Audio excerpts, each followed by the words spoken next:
चीजें आपसे पूछना चाहता हूं। पहला ये, सचिन तेंदुलकर का लोग अक्सर एग्जाम्पल देते हैं ना, वो कहता है कि जब वो इतने बढ़िया बैट्समैन थे, कैप्टनसी आई, प्रेशर आ गया तो फॉर्म खराब हो गई थी, उसके बाद कैप्टनसी छोड़ दी, फिर से उनकी फॉर्म वापस आ गई।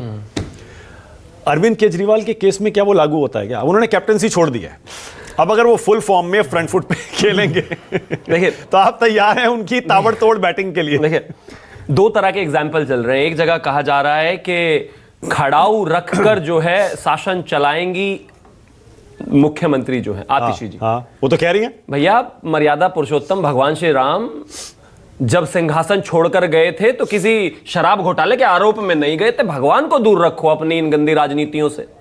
यहां पर जो छोड़कर गए हैं कुर्सी, वो शराब घोटाले में गए हैं। जिनको कुर्सी आई है वो कितने दिन तक आई है वो भी सबको पता है। ठीक है। तो पहला तो ये। दूसरा आपने क्रिकेट के भगवान से कंपैरिजन कर दिया उनको क्रिकेट का भगवान कहा जाता है नीचे। अरे सचिन तेंदुलकर से मतलब सचिन साहब का कुछ तो अच्छा किसी और का ले लीजिए, अब आगे आ जाता हूं, किसी और का एग्जांपल ले लीजिए। बिना कैप्टेंसी, बिना मुख्यमंत्री पद के अरविंद केजरीवाल क्या ज्यादा खतरनाक साबित नहीं होंगे? देखिए, एनएसी बनाकर सोनिया गांधी ने देश को चलाया। मनमोहन सिंह जी की कितनी चलती थी हमने देखा है। संजय बारू की किताब भी सबने पढ़ी और फिल्म भी सबने देखी है। इसके अलावा अगर हम बात करें तो जो भी स्थितियां बनी, क्या हाल हुआ जब हेमंत सोरेन आए। हेमंत सोरेन के आने पर वापस आते ही यह पता चला है कि चंपई सोरेन के साथ कितना अपमान हुआ। उनकी जो सभाएं एज मुख्यमंत्री थी वो कैंसिल कर दी गई। उनके अधिकारी उनकर छोड़कर चले गए, उनको अपमानित करने लगे। उन्होंने ये कहा जो शाम तक की सभाएं हैं वो सब तो कर लूं। उन्होंने कहा नहीं छोड़िए तुरंत। तभी तो वो आज उनके साथ ये हुआ। आप देख लीजिएगा आतिशी जी के साथ क्या हुआ। और अब मैं आगे आता हूं।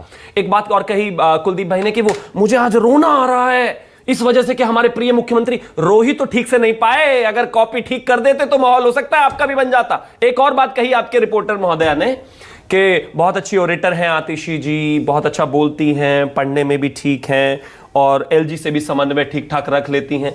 इतनी तारीफ अब आने वाले समय में अगर आतिशी की किसी प्रवक्ता ने कर दी ना आम आदमी पार्टी के, तो उसकी नौकरी चली जानी है।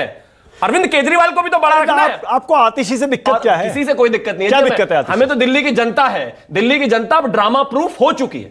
2013 से वो कई बार ड्रामे में फंसे आए, लेकिन अब वो ड्रामा प्रूफ है। उनको पता ही है क्या। नहीं, आप और कुछ ढूंढ नहीं पाए तो आप अफजल गुरु ले आए आतिशी को लेकर। अफजल गुरु ले आए हम? हाँ, ये इस देश के लिए सबसे खतरनाक स्थिति है और ये हम नहीं कह रहे हैं, इन्हीं की राज्यसभा सांसद कह रही हैं। इन्हीं की राज्यसभा सांसद स्वाति मालीवाल ने कहा है और ये पब्लिक डोमेन में है। भाई आतिशी मारलेना जी का नाम आतिशी मारलेना क्यों था ये देश जानता है। वो कम्युनिज्म से इतनी ही नफरत करती हैं तो उन्होंने अपने नाम के पीछे से मारलेना क्यों हटा दिया, ये भी देश पूछे उनसे। इसके अलावा उनकी माताजी की तो बाइट पब्लिक डोमेन में है कि अफजल गुरु जो व्यक्ति है वो तो आतंकवादी है ही नहीं, वो तो हमारी पॉलिटिकल फ्रेमिंग है। उसके लिए मर्सी पिटीशन जो है राष्ट्रपति को साइन करने वाले कुलदीप बोलिए। अब आतंकवादियों के लिए आपने मर्सी पिटीशन साइन करी है, क्या भरोसा है इनका कि दिल्ली में सरकार में आते ही आतंकवादियों का खुला समर्थन न करने लगे?